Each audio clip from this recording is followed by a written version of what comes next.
A friend of mine once asked me, do you consider yourself a truster or a squinter?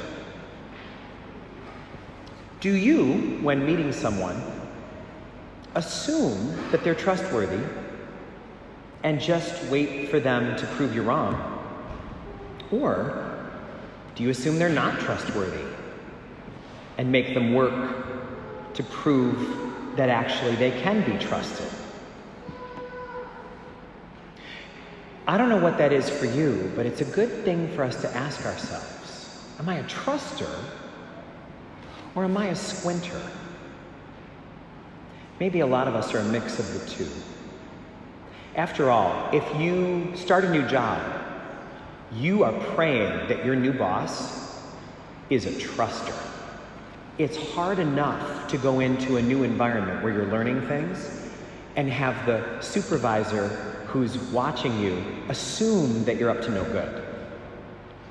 But we also have all been in relationships where we've been burned, where we've been hurt, and we feel like it's only right to do the fool me once rule in going forward. The thing that's funny is, whether you are a truster or a squinter, you're just as likely to get burned. Your stance can have no impact on what actually happens, but it has a big impact on the way you look at things. Two people can be in the same situation, but experience it completely differently, because one is a truster and the other is a squinter. Do you ever find yourself saying about someone or thinking about someone, ugh, he's no good? Like, no matter how much I get to know that person, I'm gonna just find more things to dislike. No matter how deep you cut, it's gonna be just as rotten. Linda Ronstadt believes that.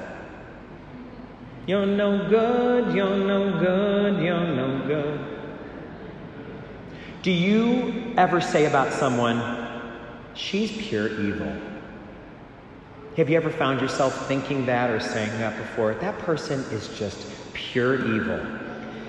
It might be that a lot of us, if we check in, would say, for a few people, I do think that. And that's where the first reading is so interesting for us today. Because Abraham asks God, do you think these people in Sodom and Gomorrah, are they any good at all? Is there any good in Sodom and Gomorrah?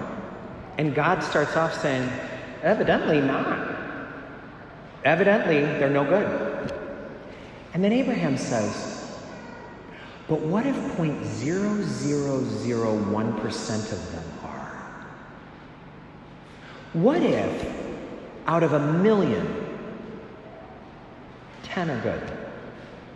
And God says, if there are 10 trustworthy people, I'll treat the entire city that way. The millions that are bad do not overwhelm the few that are good. Isn't that amazing? God looks at each of us that same way. Because if you're honest with yourself, and if I'm honest with myself, we have 1,000,000 things to work on in our lives.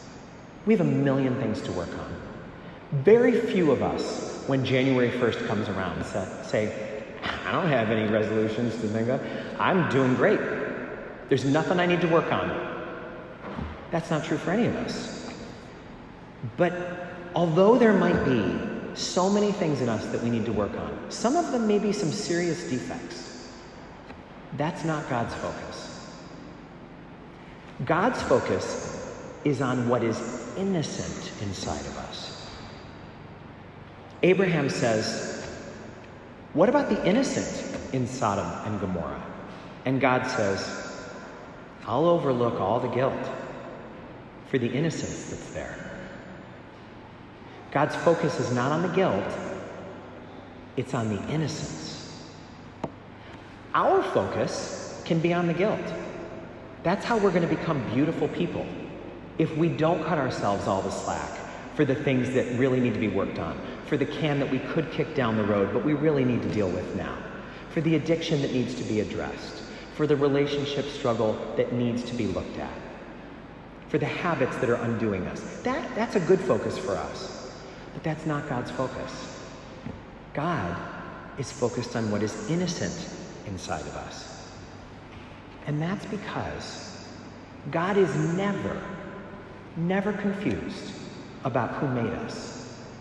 God never forgets who made us. And because of that, God never says that someone is no good. How could that be? God never looks at anyone as pure evil. Knowing this is key to knowing God. It's not possible to really know God until we know this. Some of you may have heard the story about Ramiro Gonzalez. He is on death row in Texas for a crime that is awful and that he is guilty of committing. In 2001, he violated and then killed an 18-year-old young woman, and he confessed that he did it. He admitted it. He is guilty. And he's been on death row for a long time, and he's had a long time to think. And he feels terrible remorse. What he has said is, before I am executed, I would like to donate one of my kidneys to someone who could use it, so that at least something I did during my life was good. I want to leave the world doing at least one good thing after all the harm I have done. Tests showed that he was a perfect match for a woman who needed a kidney in Maryland. In order for him to donate the kidney, they would have had to delay his execution 30 days so he could undergo the surgery to have the kidney removed, and then make sure that no extra blood was needed for the woman who was receiving the kidney. The state said no. They said no. They said, no one wants your kidney. You're pure evil. There's nothing good in you.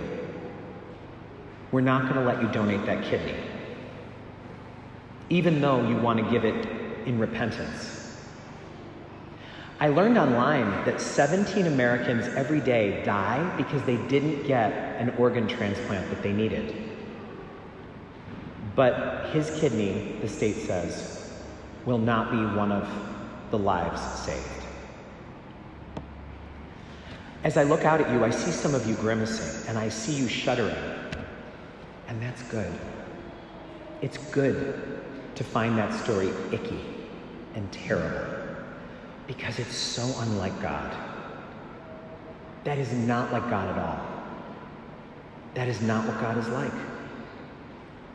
God scans all of us and in all of us to find what is innocent. God focuses on what is innocent within us.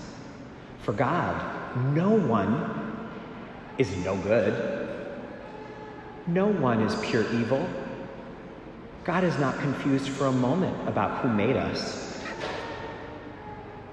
Knowing that is key to knowing God.